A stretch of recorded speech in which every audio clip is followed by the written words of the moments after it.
جب آپ کو کام کر رہے ہوں تو اس سے صلے کی امید نہ رکھیں، اس سے جزا کی امید نہ رکھیں کسی انسان سے۔ آپ نے جو کام کرنا ہے، جو عمل کرنا ہے نیکی کا، اس کے پیچھے کوئی مفاد نہیں ہونا چاہیے، کوئی غرض نہیں ہونی چاہیے۔ آپ نماز بھی پڑھیں ایسے انداز سے، ایسے سرور کے ساتھ کہ آپ اللہ کے حضور کھڑے ہیں اور آپ کو اس کی خوشنودی چاہیے۔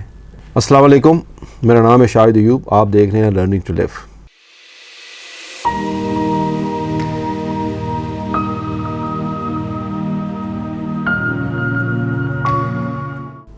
میں ابھی تک تقریباً 100 اور کوئی 15-20 ویلاگ کر چکا ہوں۔ موضوع سب کا ملتا جلتا ہی ہے، اخلاقیات، عادات، معاشرہ، رکھ رکھاؤ، تربیت، تعلیم۔ یہ جنرل ٹاپکس ہیں جو ہم نے ڈسکس کیے ہیں۔ کچھ لوگوں نے، جو کہ بہت تھوڑے ہیں، دیکھا، پتہ نہیں انہوں نے کیوں دیکھا، اور جنہوں نے نہیں بھی دیکھا تو ان کا بھی شکریہ۔ جو دیکھ رہے ہیں وہ خود جانتے ہیں کہ وہ کیوں دیکھ رہے ہیں۔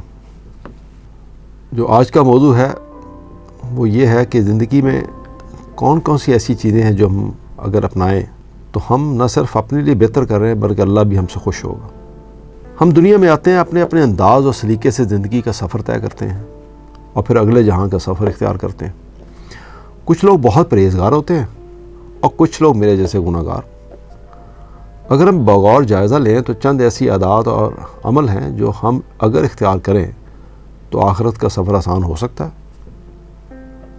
اب آئیے ان چند چیزوں پر غور کریں کہ وہ کیا کیا چیزیں ہو سکتی ہیں جن کو اپنا کر ہم ایک بہتر زندگی اور بہتر آخرت کی خواہش اپنی پوری کر سکتے ہیں۔ بے شک معاف کرنے والا صرف اللہ۔ ہر شخص کسی نہ کسی قیمتی چیز سے پیار کرتا ہے، وہ کوئی بھی ہو سکتا ہے اس سے اپنے بچوں سے بہت پیار ہو، کسی کو اپنے ماں باپ سے بہت پیار ہوگا، کسی کو بیوی سے بہت پیار ہوگا، کسی کو دولت سے بہت پیار ہوگا، مگر قبر میں جانے کے بعد وہ اکیلا ہوگا۔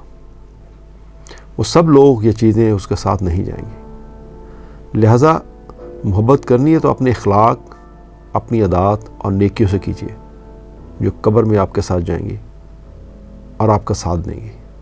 دوسری کیا چیز ہے؟ آپ کے پاس جو قیمتی چیزیں ہیں ان کو اللہ کی راہ میں خرچ کرنا سیکھیں، نہ کہ آپ اس کو سنبھال کے رکھنا، کیونکہ جو کچھ آپ کے پاس ہے وہ آخر خرچ ہونے والا ہے، وہ آپ کا نہیں رہے گا، مگر جو کچھ اللہ کے پاس ہے وہ ہمیشہ رہنے والا ہے۔ لہذا اپنی قیمتی چیزیں اللہ کی راہ میں خرچ کریں تاکہ وہ ہمیشہ کے لیے محفوظ کی جا سکے۔ تیسرا پہلو، اللہ کے سامنے کھڑے ہونے کا خوف اپنے اندر پیدا کریں اور نفس کو بری خواہشات سے باز رکھیں، اسی میں آپ کے لیے اور آخرت کے لیے بھلائی ہے۔ چوتھا پہلو یہ ہے کہ ہم میں سے تقریباً زیادہ لوگوں کا رجحان دنیاوی مال و مال، حسب و نسب، دنیاوی جاہ و جلال اور منصب کی طرف ہے۔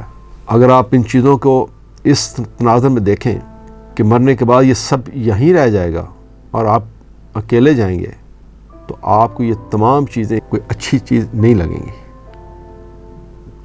در حقیقت اللہ کے نزدیک تو سب سے زیادہ عزت والا وہ ہے جو ہم میں سے زیادہ پرہیزگار ہے۔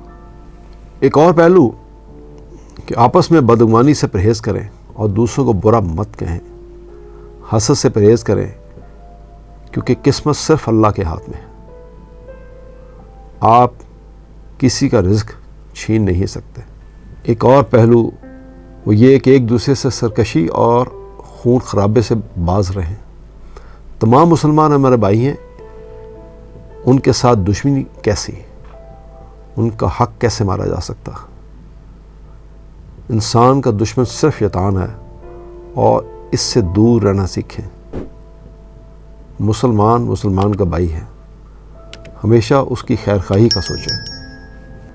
ایک اور امپورٹنٹ پوائنٹ، صرف روٹی حاصل کرنے کے لیے اپنے ضمیر کا سودا نہ کریں۔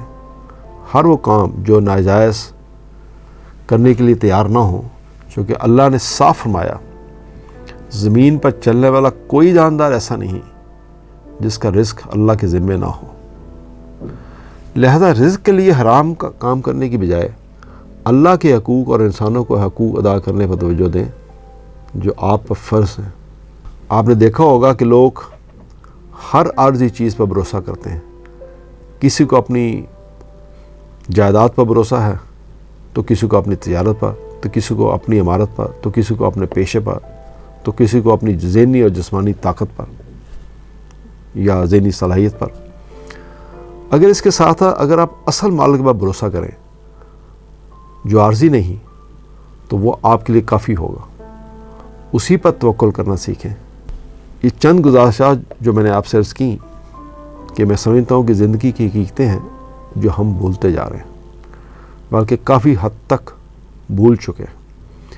کیونکہ حد تو یہ ہے کہ اشرف المخلوقات جسے ہم آج اپنے آپ کو کہتے ہیں، وہ قیمے کے نان پر یا 5,000 کے نوٹ پر اپنے آپ کو بیچ رہی ہے، جبکہ بکرا 25 سے 1 لاکھ کے درمیان میں فروخت ہوتا ہے. آپ اپنی حالت کا اندازہ کر لیجئے کہ انسان کی اوقات کیا ہے اور بکرے کی کیا. کتنا سستا بک رہا ہے یہ انسان جسے ہم اشرف المخلوقات کہتے ہیں. آج کے ویلاگ کا اختتام میں اس بات پر کروں گا، اور یہ سننے والی بات ہے. ایک تیری چاہت ہے، ایک میری چاہت ہے، ہوگا وہی جو میری چاہت ہے. اگر تم نے سپرد کر دیا اپنے آپ کو اس میں جو میری چاہت ہے، تو میں تجھے وہ دوں گا جو تیری چاہت ہے. اگر تو نے مخالفت کی ہو اس کی جو میری چاہت ہے، تو میں تجھے تھکا دوں گا اس میں جو تیری چاہت ہے. پھر ہوگا وہی جو میری چاہت ہے. اس لیے تو علامہ اقبال نے کہا تھا، تو ابھی راہ گزر میں ہے، قید مقام سے گزر، مصر و حجاز سے گزر، پارس و شام سے گزر. جس کا عمل بے غرض اس کی جزا کچھ اور ہے. حور و خیام سے گزر، بادہ و جام سے گزر. تیرا امام بے حضور، تیری نماز بے سرور. ایسی نماز سے گزر، ایسے امام سے گزر. کیا خوبصورت شعر ہیں. اس کو اگر ہم سم اپ کیا جائے تو یاد رکھیے، کسی انسان نے بھی، خواہ وہ مسلمان ہے یا وہ کافر یا وہ غیر مسلم، کسی نے یہاں سے کچھ ساتھ لے کے نہیں جانا. لہذا وہ تمام عارضی چیزیں جن سے ہم محبت کرتے ہیں، وہ سب چیزیں عارضی ہیں، وہ یہاں کے لیے ہیں. وہ آپ کے کچھ کام نہ آئیں گی. ایک بات. دوسری بات، جب آپ کو کام کر رہے ہوں تو اس سے صلے کی امید نہ رکھیں، اس سے جزا کی امید نہ رکھیں. کسی انسان سے آپ نے جو کام کرنا ہے، جو عمل کرنا ہے نیکی کا، اس کے پیچھے کوئی مفاد نہیں ہونا چاہیے، کوئی غرض نہیں ہونی چاہیے. آپ نماز بھی پڑھیں ایسے انداز سے، ایسے سرور کے ساتھ کہ آپ اللہ کے حضور کھڑے ہیں اور آپ کو اس کی خوشنودی چاہیے.